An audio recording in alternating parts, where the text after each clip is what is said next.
The Universal Translator. The Galactic Alliance headquarters orbited the neutral planet Nexus, a massive spinning wheel of gleaming metal and crystalline observation domes. Inside the Grand Chamber, representatives from over 300 species sat in frustrated silence as their translation systems failed yet again. Ambassador Trollax of the Araxian Collective slammed all 4 of his appendages onto the polished conference table. His skin flashed deep crimson with frustration as his translator device emitted a series of unintelligible squawks. "This technology is primitive," he bellowed in his native tongue, the words coming through everyone's translators as either cheese birthday harmful or nothing at all. The 7th negotiation session regarding disputed territories in the Cygnus Arm was disintegrating into chaos. High Chancellor Kavoth, an imposing draconian with scales that shifted between emerald and gold, raised a clawed hand for order. The chamber's acoustics amplified her resonant voice. "We cannot build lasting peace when we cannot even understand each other. Our communication systems are fundamentally flawed." She wasn't wrong. Despite centuries of technological advancement, perfect translation remained elusive. Language wasn't just about converting words. It was about cultural context, biological perception differences, and unique thought patterns that varied wildly between species. The Alliance's translation systems operated at roughly 87% accuracy, enough for basic diplomacy but woefully inadequate for nuanced negotiation or crisis management. Dr. Zaran Vak, the Alliance's chief xenolinguist, watched the proceedings with a mixture of professional embarrassment and scientific fascination. Her team had spent decades refining the translation algorithms, yet they continued to fall short during crucial moments. She tapped a message to her assistant. "We need something revolutionary." Little did she know that revolution was already en route to Nexus. First Contact Specialist. Lieutenant Commander Eliza Chen had never intended to become the most significant human in galactic history.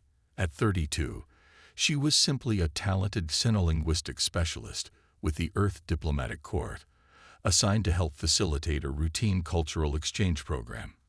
As her transport shuttle docked with the Alliance headquarters, Eliza reviewed her assignment briefing. Earth was still a junior member of the Galactic Alliance, having joined only 27 years earlier. Humans were viewed as diplomatic curiosities, resourceful and adaptable, but technologically far behind most member species. "Approaching final docking sequence," announced the shuttle's eye. "Please prepare for gravity transition." Eliza gathered her materials and adjusted her uniform. She had spent the 3-week journey from Earth studying updates on the newest Alliance members and their communication challenges. Linguistics had always come naturally to her. 17 Earth languages by age 20, and another 13 alien languages since joining the Corps. But it wasn't just her facility with language that made her valuable. It was her intuitive understanding of the cultural contexts that shaped communication. The shuttle doors hissed open, revealing Dr. Invak waiting in the arrival bay. The Alturian scientist's 4 eyes blinked in sequence, a sign of curiosity in her species. "Lieutenant Commander Chen," she greeted in carefully pronounced standard English. "Your arrival is timely. We are experiencing difficulties." Eliza responded in flawless Alturian, including the subtle tonal shifts that indicated respect for a scientific authority. Dr. Invak's eyes widened in surprise. "Your mastery of my language is impressive," she said, switching to her native tongue. "Few humans attempt the posterior vowel harmonies. I find immersion to be the best teacher," Eliza replied with a modest smile. "And I had an excellent instructor at the academy." As they walked through the station's curved corridors toward the residential sector, Dr. Invak explained the current diplomatic crisis. The Vrax Confederacy, a newly discovered civilization from the Galactic Rim, had requested admission to the Alliance, but communication had proven nearly impossible. Their language utilized subsonic frequencies and chemical markers that no current translation system could adequately process. "They're departing tomorrow if we cannot establish meaningful dialogue," Dr. Invak explained. "And there are rumors they possess technological innovations that could benefit the entire Alliance." "I'd like to review whatever data you've collected on their communication patterns," Eliza said. "Of course, but I must warn you, 17 of our best linguists have already failed." Eliza nodded, her expression revealing nothing of the excitement building within her. This was exactly the kind of challenge she had joined the courts to tackle. The Vrax encounter. The Vrax delegation had been isolated in the Western diplomatic wing for 3 days. Standing outside their chamber, Eliza studied the sensory readings displayed on her tablet. The Vrax were methane breathers with communication patterns that operated simultaneously across multiple channels: vocalization, pheromone release, and subsonic vibrations. "They've refused all further contact," said Lieutenant Krex, the security officer assigned to the delegation. "Our translation attempts seem to have offended them." Eliza nodded, reviewing the failed translation attempts. "The algorithms are processing each communication channel separately, but I think they're interconnected. A single unified language with multiple concurrent expressions." She stepped toward the environmental barrier separating the methane-rich atmosphere of the Vrax quarters from the oxygen-nitrogen mix of the station. Beyond the shimmering field, 3 Vrax representatives stood in discussion. Their elongated bodies were covered in fine, iridescent filaments that rippled in patterns as they communicated. Eliza activated the chamber's communication system. "With your permission," she said to Dr. Invak, "I'd like to try something unorthodox." Before the scientist could object, Eliza had programmed a sequence of subsonic pulses, synchronized with specific atmospheric chemical releases. It wasn't a sentence or even a word, just a basic greeting pattern she had identified. "Unknown," Dr. Invak admitted, "but I believe Lieutenant Commander Chen may be the key to solving our most pressing diplomatic challenges." As if on cue, an emergency signal sounded throughout the station. Kavoth's communication device activated, projecting a holographic message from the Alliance Security Council. "The Meridian Conference has collapsed," reported Admiral Jex. "The Solarian Empire and Tauran Collective are mobilizing their fleets. We're looking at potential interstellar conflict within days." Kavoth's expression remained impassive, but her scales darkened to a deep forest green, a sign of grave concern among her species. She turned to Eliza. "It seems your skills will be tested sooner than anticipated, Lieutenant Commander." The Meridian dispute involves 7 species with completely different conceptual frameworks for territory and sovereignty. Eliza nodded, already understanding what was being asked of her. "I'll need complete access to all communication records from the conference." As Dr. Invak began disconnecting the monitoring equipment, she spoke quietly to Eliza. "What we've discovered about your neural patterns, it may have implications beyond diplomacy. There are organizations that would consider abilities like yours too valuable to remain under human control." "Are you warning me, Doctor?" "Let's call it scientific concern," Invak replied, her 4 eyes blinking in an irregular pattern that Eliza recognized as apprehension. "Your brain does something no translation technology has achieved.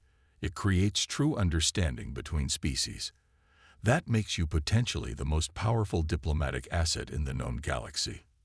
As Eliza left the medical bay to prepare for her new assignment, she couldn't shake the feeling that her life had irrevocably changed. What had been a unique talent was now a galactic game-changer, and not everyone would be pleased with the shifting balance of power that true communication might bring. The fate of billions would soon rest on her ability to make the incomprehensible understood. Part 2. The Language of Peace. The Meridian Conference had collapsed spectacularly after 10 days of failed negotiations.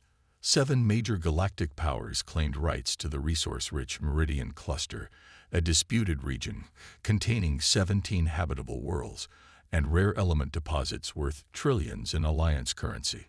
Now, as military vessels from the Solarian Empire and Tauran Collective performed increasingly aggressive defense exercises near the contested space, the Alliance Council had called an emergency summit on the neutral moon Concordia.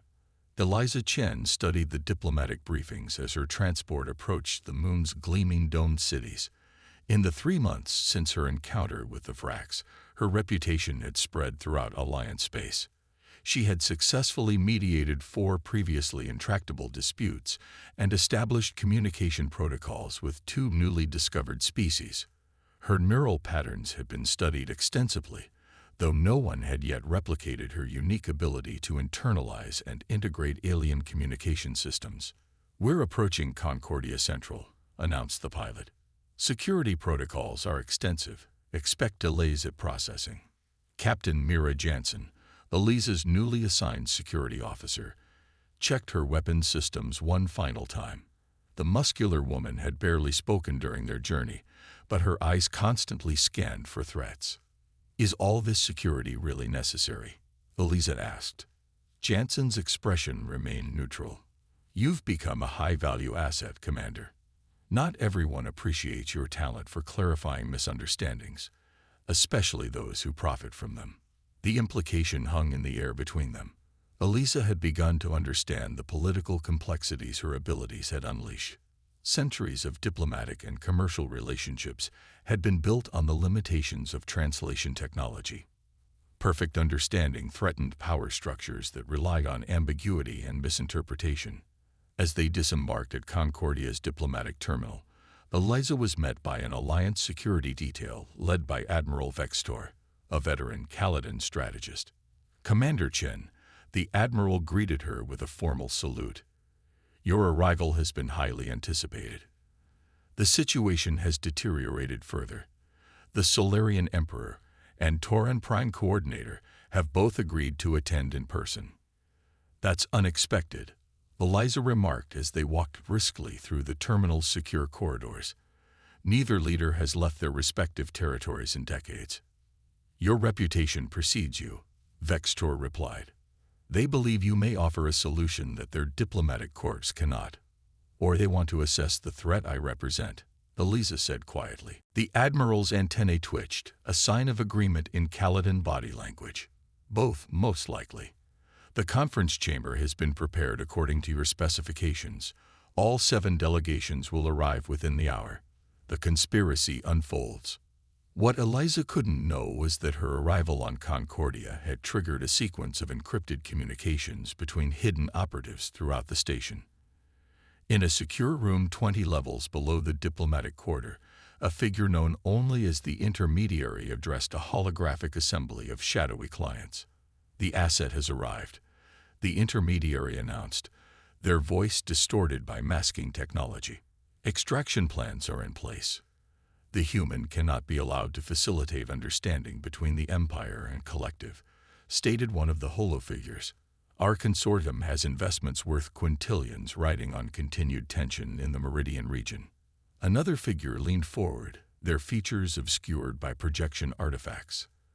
"The translation industry alone stands to lose 30% of market value if her methods become standardized.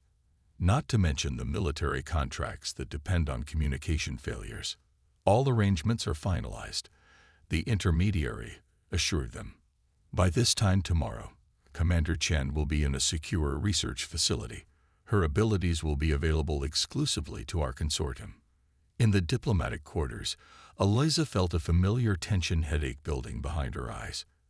Every major summit brought the same physical strain, her brain working overtime to process multiple alien communication systems simultaneously.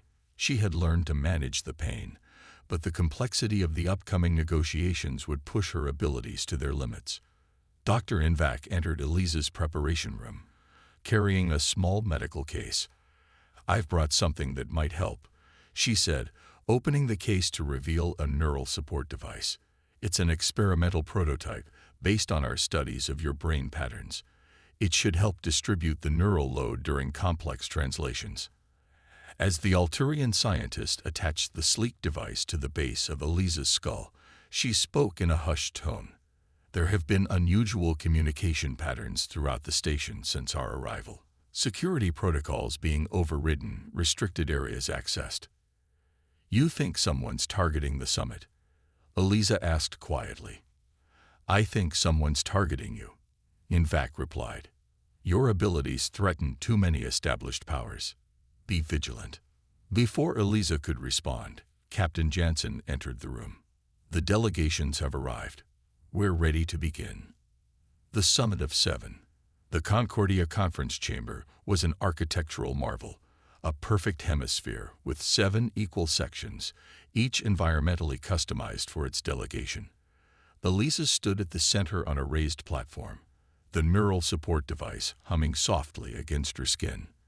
The chamber's doors sealed with a pneumatic hiss, and environmental barriers shimmered into place around each section. Standing before her were the 7 most powerful leaders in the known galaxy. Emperor Xandar of the Solarian Empire, his golden skin radiating light in pulses that formed a secondary language only visible to his species. Prime Coordinator Tholis of the Tauran Collective, a massive being whose crystalline exoskeleton refracted light into communication patterns. High Matriarch Zifra of the Elysian Commonwealth, accompanied by a cloud of symbiotic organisms that transmitted her thoughts. Sovereign Commander Krell of the Proxima Dominion, a silicon-based life form who communicated through electromagnetic field manipulations. The Unity, a collective consciousness representing the Medusan Alliance, appearing as a swirling mass of bioluminescent particles. Grand Arbiter Lox of the Signer Federation, whose vibrational speech patterns required specialized acoustic chambers.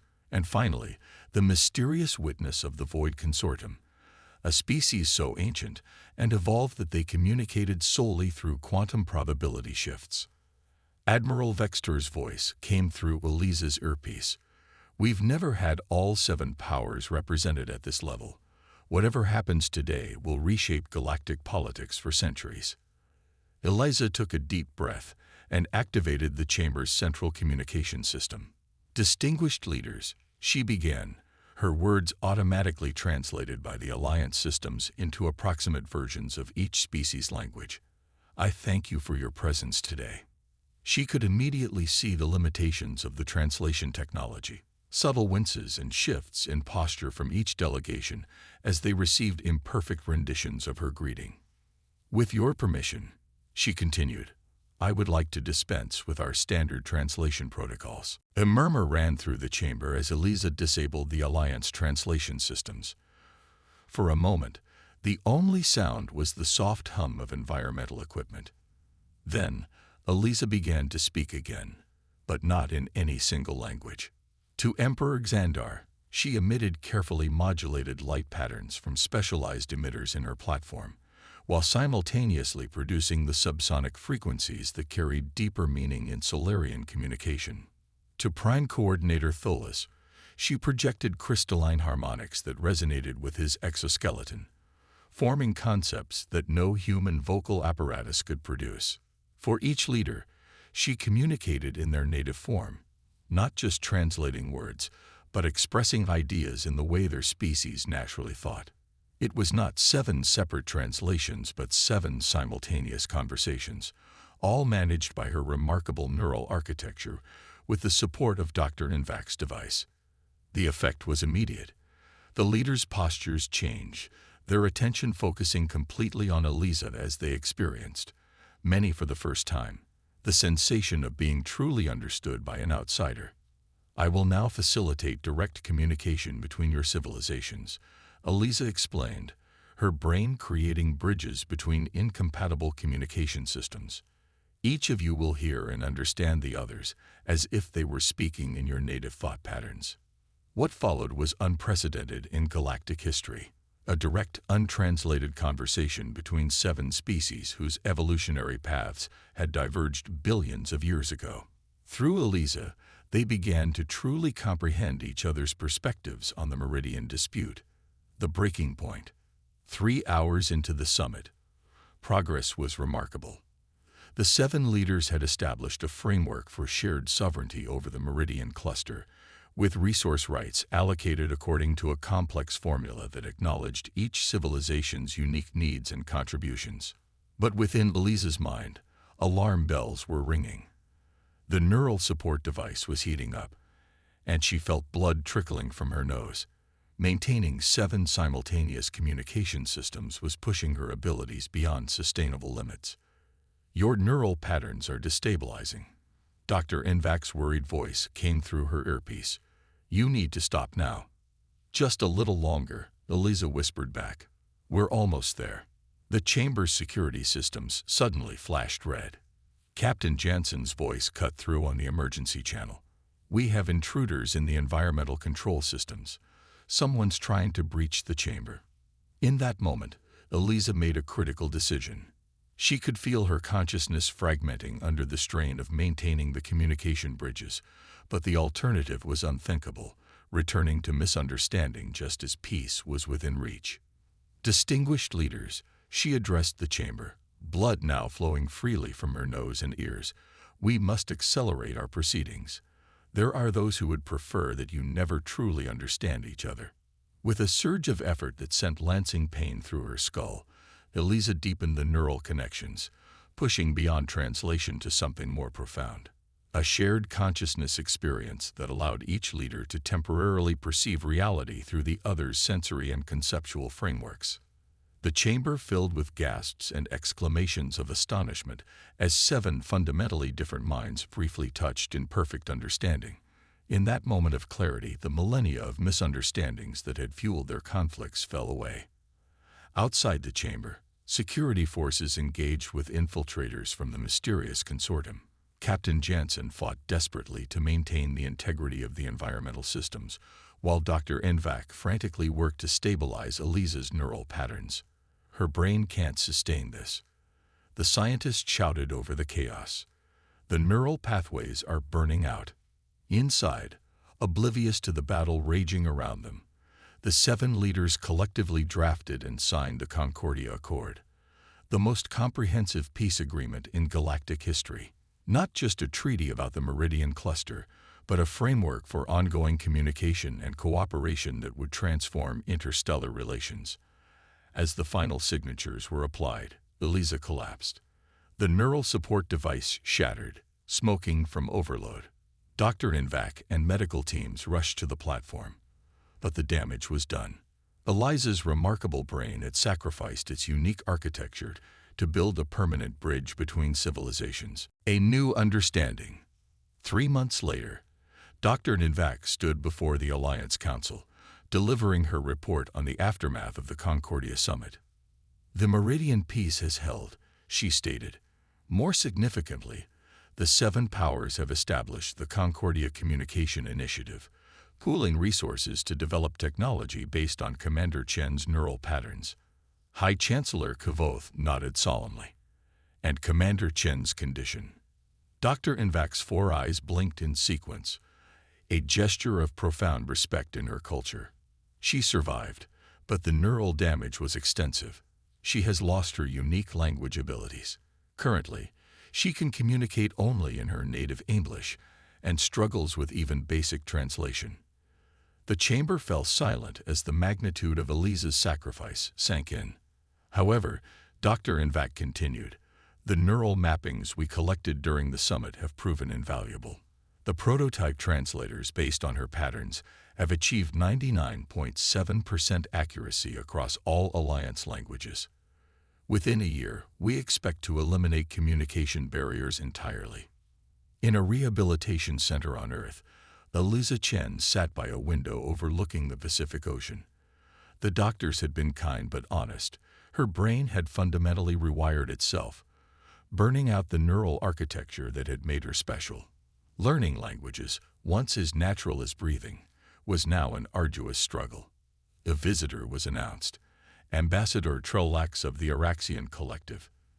The alien diplomat entered her room slowly, his skin shifting through gentle blue tones of respect and gratitude. "Lieutenant Commander Chen," he greeted her, speaking carefully in English. "I hope I am not disturbing your recovery." Eliza smiled warmly. "Not at all, Ambassador. Though I should warn you, I can no longer understand Araxian." Trolax approached her seat and ceremoniously placed a small device on the table between them. It was sleek and organic looking, pulsing with soft light. "This is the first production model of the Chen translator," he explained. "Named in your honor. With your permission, the Alliance would like to offer it to you first." Eliza touched the device tentatively. "Will it restore what I lost?" "No technology could replace your natural gift," Trolax admitted. but it contains echoes of your neural patterns. In a sense, your understanding lies on in every unit. As she activated the translator, Trelax continued speaking, now in his native tongue. The device rendered his words perfectly in English, preserving not just vocabulary and grammar but cultural context and emotional nuance. "What you sacrificed at Concordia has changed everything," the ambassador said. "The consortium that sought to capture you has been exposed and disbanded. The seven powers have established permanent diplomatic ties. And next month, we welcome 3 new species to the Alliance, species we've been unable to communicate with for centuries." Tears formed in Elisa's eyes. "So it was worth it." "More than you know," Trelax replied. "The linguists have a saying now. To understand is to connect. To connect is to peace. Your legacy will be the end of isolation between sentient beings." As the ambassador departed, Eliza turned back to the window, watching waves crash against the shore. She had lost her unique ability, but in that loss, something greater had been gained. Throughout the galaxy, species that had evolved on worlds light years apart were beginning to truly understand each other for the first time. And in that understanding, a new era of galactic peace had begun.